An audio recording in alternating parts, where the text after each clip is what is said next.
das Estrelas da Tarde. Portanto, nunca é demais relembrar, pode marcar cada telefonema é uma inscrição e pode ligar e inscrever-se, claro, as vezes que quiser. O número nunca é demais repetir também, até porque hoje o prémio bem merece. Qual é o número, meninas? 760 100 760.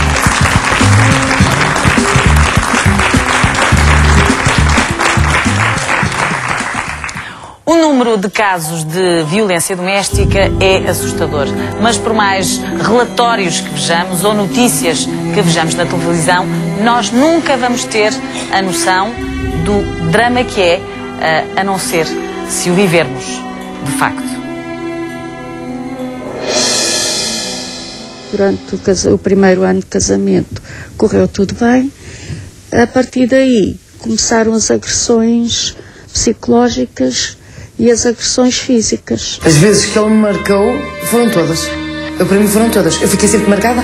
Era no rosto, era no nariz. Ele partiu-me 2 vezes a cana do nariz. Quando ele chegou do trabalho e tirou as botas de trabalho, daquelas botas que têm um ferro pela frente, e começou a me bater por todo o quanto era lado no meu corpo, na cabeça, que fiquei com muitas hematomas na cabeça. Estava com a mão agarrada ao meu braço esquerdo e com a outra mão soca no braço e parte-me o braço esquerdo. Encostava-me a pistola à cabeça. Eu dormi muitas vezes portanto, estava eu na cama, no meu cantinho, o mais para lá possível para não me encostar, e estava ele do outro lado com a pistola de baixo, porque dizia que se eu saísse de noite... Portanto, a pistola era uma constante, estava por baixo da almofada, estava sempre com ele. Nós saíamos de carro, a pistola ia com ele. Pegou em mim, pegou na minha cabeça, meteu dentro do lavatório com água e meteu a cabeça dentro da água, aflita, queria respirar, não conseguia. E ele depois, agora é que eu te vou matar, agora é que eu te vou matar. E então, nesse momento, com o cutelo trás, e eu fiquei com a cabeça nesse estado. Estava com a ideia de me matar. Levou-me para um monte, despiu-me toda, obrigou-me a despir e pegou no revólver e disse: tu hoje não passas, eu mato-te aqui. Tremi. A primeira vez na vida que eu tive medo. Tive. E foram histórias verdadeiras, como estas que acabou de ouvir, que deram origem a este livro. Obrigaste-me a matar-te. É a capa do livro, escrito por Ana Isabel Fonseca e Tânia Laranjo, 2 jornalistas do Correio da Manhã, que ouviram muitos casos, muitos testemunhos reais e que, baseadas nesses testemunhos, fizeram esta obra de ficção, mas que tão próxima é da realidade. Exatamente por isso. Bem-vindas, boa tarde às 2. Obrigada. É assustador ouvir estes testemunhos e perceber que não tem mudado muito a realidade dos números, não é? Que continuam muito altos. É perturbador muitas vezes ouvir algumas das histórias destas mulheres. São relatos como este, que acabaram de passar, são mulheres que foram vítimas de violência extrema, de várias vezes tentativas de homicídio. São mulheres que vivem num processo de medo, de culpa, de vergonha, de humilhação, de falta de autoestima. Portanto, vivem ali em ciclos completamente viciosos e autodestrutivos. Vocês, para juntarem informação, para criar este livro, tiveram que fazer, enfim, muitas entrevistas, ouvir muitas pessoas. Portanto, aqui está resumido vários tipos de violência, ou seja, pegaram em vários casos e juntaram numa só pessoa, neste caso, para poder, enfim, informar como, que tipo, o que é que acontece, uma forma de alertar também para quem o lê. Claro. Porque uma coisa que, com certeza, quando ouvimos em falar, é muito fácil, para quem está de fora, ouvir falar em violência doméstica e perguntar-se: mas porquê é que depois da primeira não se vai embora, não deixa o homem ou não faz qualquer coisa? E não é assim, porque tudo começa, não é de um dia para o outro, É um processo, sim, estamos aqui a falar... O porquê é um dos grandes perigos, porque voltamos a pôr a culpa na mulher. Exatamente. Essa pergunta do porquê é muito também perigosa. E isso também leva muito à culpa e à vergonha. Exatamente. Não é? Até porque muitas destas mulheres depois também não sabem, quando saem desses casamentos, não sabem responder porque é que ficaram tanto tempo. Porque para elas é o marido delas, elas amam aquele homem. Por muito que ele se bata, que ele as humilhe, e é a única forma de vida que elas conhecem. Só conhecem aquela realidade. E quando eu dizia para quem está de fora, porque às vezes, por mais que tentamos perceber o que sentem, o que pensam, mesmo, só mesmo aquelas pessoas. O que se deve fazer, nós não somos técnicas, é apenas a nossa experiência enquanto jornalistas, é mais ajudar estas mulheres a reconstruir conceitos de amor, de autoestima, de relações saudáveis. Não tanto tentar perceber como é que elas chegaram ali. Aliás, o nosso livro é um bocadinho isso, é uma história na primeira pessoa de uma mulher que ao longo do julgamento, depois de matar o marido, como diz o título, continua sem respostas. Ela não sabe sequer porque não denunciou antes, porque não foi capaz de pedir ajuda. Eu quero só fazer, é muito breve, esta passagem. Não costumo sair sozinha, a não ser para ir à padaria ou mini mercado ou coisas do género, e sempre com o seu consentimento, e apenas se nenhuma das minhas meninas estiver em casa. Diz-me que não devo falar com estranhos. É verdade, pode ser perigoso. Ouve-se tanta coisa na televisão, mulheres que são violadas, maltratadas, enganadas por desconhecidos, que lhes prometem vidas melhores. Se eu sou feliz, às vezes, quando ele me pede perdão. Quando me passa a dor física e a da alma, é mitigada pelas palavras que me diz e que, segundo ele, significam que ninguém me ama tão intensamente. Eu acredito, preciso de acreditar e chego a achar que é verdade. Penso até, ocasionalmente, que não sou capaz de amar assim, que nunca conseguiria ter uma alma tão pura e por isso mereço ser castigada. Isto é terrível. Esta autoestima, a noção de amor está perdida, não é? Não existe. Ela tem uma total dependência do marido. Anulação absoluta. E ela continua sempre a acreditar, estas mulheres continuam sempre a acreditar que ele vai mudar. E ficam sempre à espera destes momentos de carinho em que ele... Não, e acham mesmo. É uma técnica também do agressor. É uma técnica de que estas mulheres percebam, ou pelo menos que sintam, que sem eles elas não existem. Portanto, que elas se anulem e que até seja um ato de amor elas estarem com elas, porque elas vão perdendo uma série de competências e elas chegam a um momento que acreditam efetivamente isso. Se não for ele a gostar de mim, mais ninguém vai gostar. Elas chegam ao limite de... Connosco, vocês estiveram no terreno, claro, para ouvir estes testemunhos, mas connosco temos alguém que está no terreno de outra forma completamente diferente. Sónia Soares, psicóloga e técnica da UMAR. Muito boa tarde. Boa tarde. É mesmo assim, é exatamente assim que tudo começa, que são os casos, ou no terreno dia a dia ainda é pior?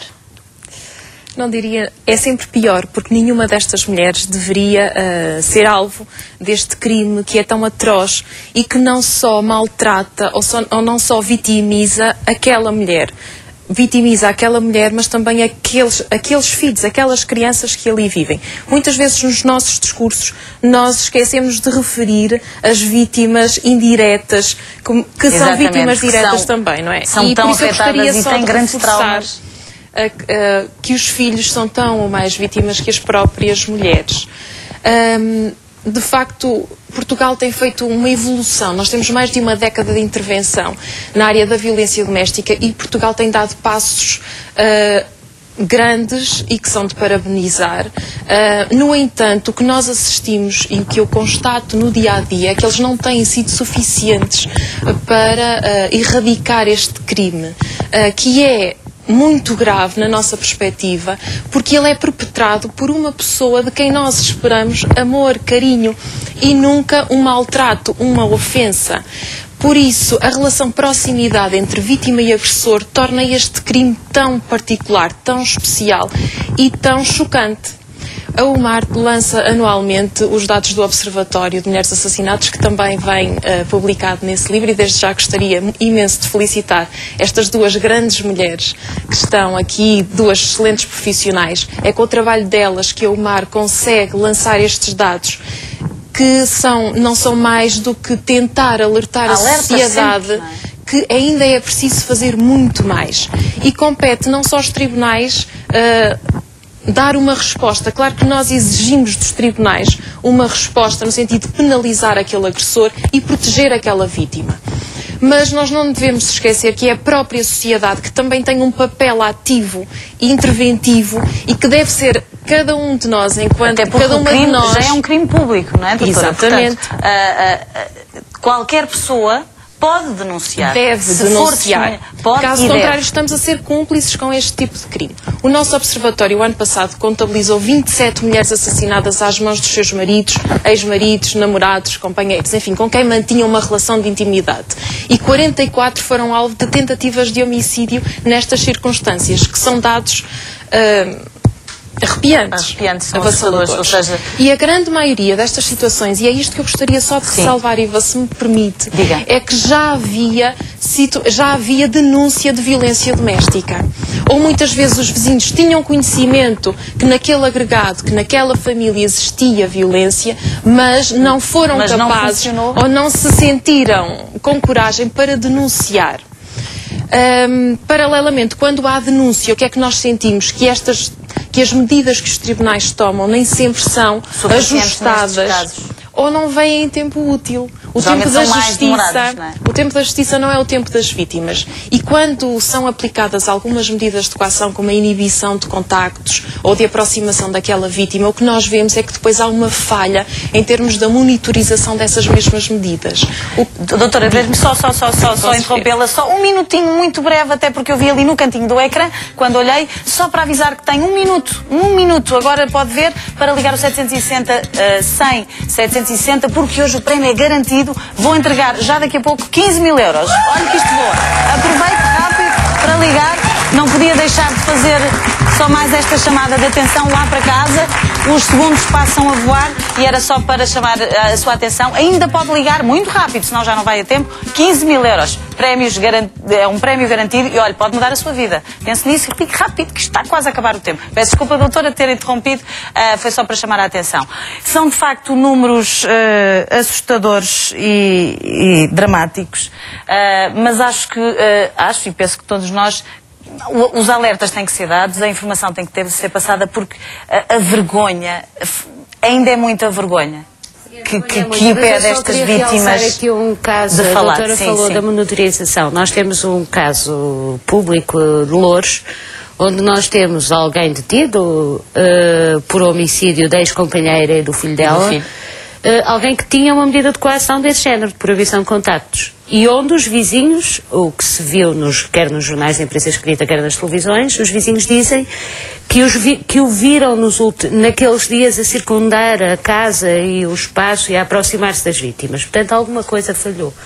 Isto tem falhado demasiadas vezes. Esta falta de monitorização, de controle destas medidas de coação. E isto, obviamente, é altamente desanimador para quem quer... não é? Sim, e leva a que muitas vítimas muitas vezes nem apresentem queixa porque, ou seja, temem depois que tenham estes feitos, que sejam assassinadas, porque é o que acontece na maioria dos casos.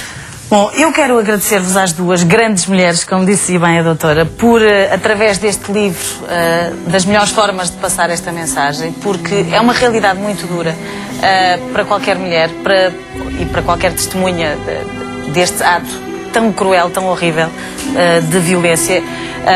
Obrigaste-me a matar-te, é de facto revela bem o estado em que pode chegar alguém, o estado limite, mas às vezes é a única forma que tem para se livrar de um inferno em vida. Muito obrigada.